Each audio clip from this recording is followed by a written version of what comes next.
Hi everyone, this is a bit of a different video today. I'm aware that I have taken quite a long time to make a new video. New job, just been busy in London, getting used to everything.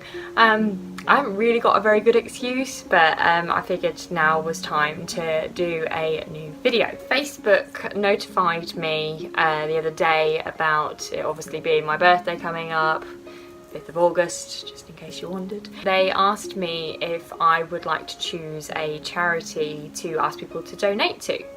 So this is quite difficult for me because there's a lot of charities that I would choose. Cancer Research, the National Autistic Society, Cats Protection, the list is endless really. The one that stuck out to me in particular was SANDS. SANDS stands for Stillbirth and Neonatal Death Society. I chose this charity in particular because something that a lot of people probably don't know about me is I have another sister, Kirsty.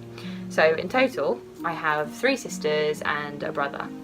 So my sister Kirsty was stillborn. And I usually don't tell people until I feel comfortable enough with them that I feel that they aren't going to feel uncomfortable. And it shouldn't be that way. This is what primarily I'm making this video for, is that stillbirth and neonatal death shouldn't be something that people shy away from talking about. It shouldn't be a taboo.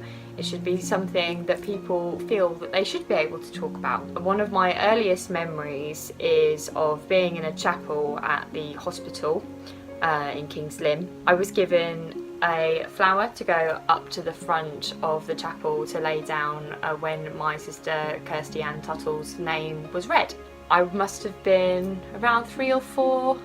I can remember it quite clearly. This service was run by SANDS and still is continuously run by SANDS. It's a time where parents and siblings of the deceased child can gather together and talk about their loss, and also gain comfort from just having a ceremony about them really. When your child's name is called, a little glass of apple juice, I think it is poured into a bigger cup to represent them. I call her my baby sister Kirsty, but actually she's 2 years older than me.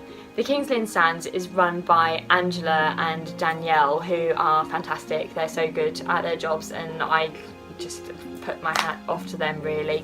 I am actually a friend of Angela's outside of this as well, and Danielle I interviewed while I was working at KLFM. They're just so open and loving, and it's such a wonderful thing to be able to have there. I can't imagine what my mum and dad went through really. I can't even imagine what she went through. My sisters have had children since, and they have spoke to my mum and said, I don't know how you could do it. And I haven't had children yet, but the idea of having a baby and them not breathing and or just being a young child and suddenly disappearing from your life, it's just horrific. I can't imagine anything worse. What was hard for me growing up was that I have always thought I should have an older sister. I should have, I mean I have 2, but I should have another one who's closer in age to me. I should have a sister that I can go to for advice. I should have another sister that I can play with, you know, playing with dolls or whatever when we were younger. And it's always felt like there's something missing there. And I'm sure my parents feel like that too. I'm sure my brother and my sisters feel like that too. The way it stood out predominantly to me when I was younger was my older sisters are a fair bit older than me. So they had kind of like moved out and moved on and whatever when we were still being taken around in the 5-seater car. And what I found quite difficult is that me and my brother would leave the space in the middle, and I always imagined that that's where Kirsty should be sitting. And that was quite hard. It was quite difficult to deal with, and I always think it even now. I'm still like, you know, that seat should be for her. The thing that's made it easier in a way is that she's always been there watching over us, I guess. Mum has always installed in us that she is in heaven and that she is around all the time, and we should always feel her presence there. When my nanny died in particular, one of the things that made it easier was thinking that she would be greeted at Heaven's Gates by Kirsty, and that made it easier to deal with, to think that she wasn't going to be on her own.